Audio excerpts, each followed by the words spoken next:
بسم اللہ الرحمن الرحیم۔ اللہ تعالیٰ کے تصور کے حوالے سے ایک اہم سوال یہ پیدا ہوتا ہے کہ قرآن مجید نے ہمیں یہ کہا ہے کہ اللہ تعالیٰ کے نام کو یاد کریں۔ وَاذْكُرِ اسْمَ رَبِّكَ، ہمیں معلوم ہے کہ یہ الفاظ قرآن مجید میں بہت جگہ پہ آئے ہیں۔ عام طور سے لوگوں نے اس کا مطلب یہ سمجھا ہے کہ ہمیں اللہ تعالیٰ کے نام کو جاپنا چاہیے، اللہ تعالیٰ کے نام کو ہر وقت اپنے ذہن میں اللہ اللہ کرتے رہنا چاہیے، اور اس کے نتیجے میں پھر جو اذکار وجود میں آئے ہیں وہ ایسے اذکار ہیں کہ جو اپنے اندر کوئی مفہوم نہیں رکھتے۔ میں مثال کے طور پر یہ کہوں یا اللہ، تو ظاہر ہے اس کا کوئی مطلب نہیں ہے جب تک کہ میں جملہ مکمل نہ کروں۔ مثال کے طور پر میں یہ کہوں یا اللہ میری مدد کر، یا اللہ میری دعا قبول کر، یہ تو ایک با مطلب یا با محاورہ ایک میننگ فل سینٹینس ہے، مگر اس آیت سے جو مفہوم یہ اخذ کر لیا گیا ہے کہ اللہ تعالیٰ کا اسم یاد کرو، گویا کہ اللہ کے لفظ کو یاد کرو، یہ کسی طرح سے درست نہیں ہے۔ اسی طریقے سے یہ غلط فہمی بھی ہمارے یہاں پائی جاتی ہے کہ عام طور سے اللہ تعالیٰ کا جو ذکر ہے اس کو اجتماعی طور پہ بیٹھ کے حلقے میں بیٹھ کے ہمیں کرنا چاہیے، اور یہ بہت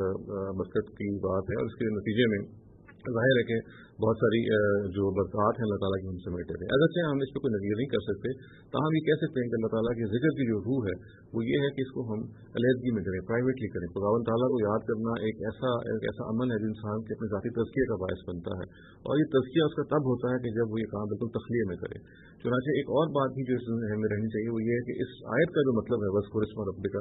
یہ بنیادی طور پہ یہ مطلب ہے کہ اللہ تعالیٰ کے ناموں کو یاد کرو۔ اور آپ کو معلوم ہے، ہمیں معلوم ہے کہ اللہ تعالیٰ کے جو نام ہے وہ صفاتی نام ہے۔ اللہ تعالیٰ رحمان ہے، رحیم ہے، غفور ہے، عزیز ہے، حکیم ہے، یہ اللہ تعالیٰ کے نام بھی ہیں، اور یہ کوئی نہ کوئی کانسیپٹ بھی کنوے کرتے ہیں، اور اس کے نتیجے میں ظاہر ہے اللہ تعالیٰ سے جب ہم متعلق ہوتے ہیں تو ایک زندہ تعلق وجود میں آتا ہے۔ اور قرآن سے یہ معلوم ہوتا ہے کہ جو اولو الالباب ہیں، اہل عقل ہیں، یہ وہ لوگ ہیں کہ الذین یذکرون اللہ قیاما وقعودا وعلی جنوبہم، کہ جو لیٹے بیٹھتے اپنے پہلوؤں پر اللہ تعالیٰ کو یاد کرتے رہتے ہیں۔ اور ان یاد کرنے کا جو طریقہ قرآن نے ہمیں بتایا وہ کیا ہے؟ یتفکرون فی خلق السماوات والارض، یعنی یہ وہ لوگ ہیں کہ جو زمین و آسمان کی خلقت پہ، اس کی خلقت پہ غور کرتے ہیں، دیکھتے ہیں کہ کس نے بنایا ہے، اور پھر وہ پکار اٹھتے ہیں کہ اللہ تعالیٰ ہی نے یہ کارخانہ بنایا ہے، اور اللہ تعالیٰ نے اگر یہ بنایا ہے تو پھر بے مقصد نہیں بنایا، اور اگر بے مقصد نہیں بنایا اور اللہ تعالیٰ نے بہت ساری نعمتیں دی ہیں تو پھر ایک دن پرسش ہونی ہے۔ تو اللہ تعالیٰ کے ذکر کی جو روح ہے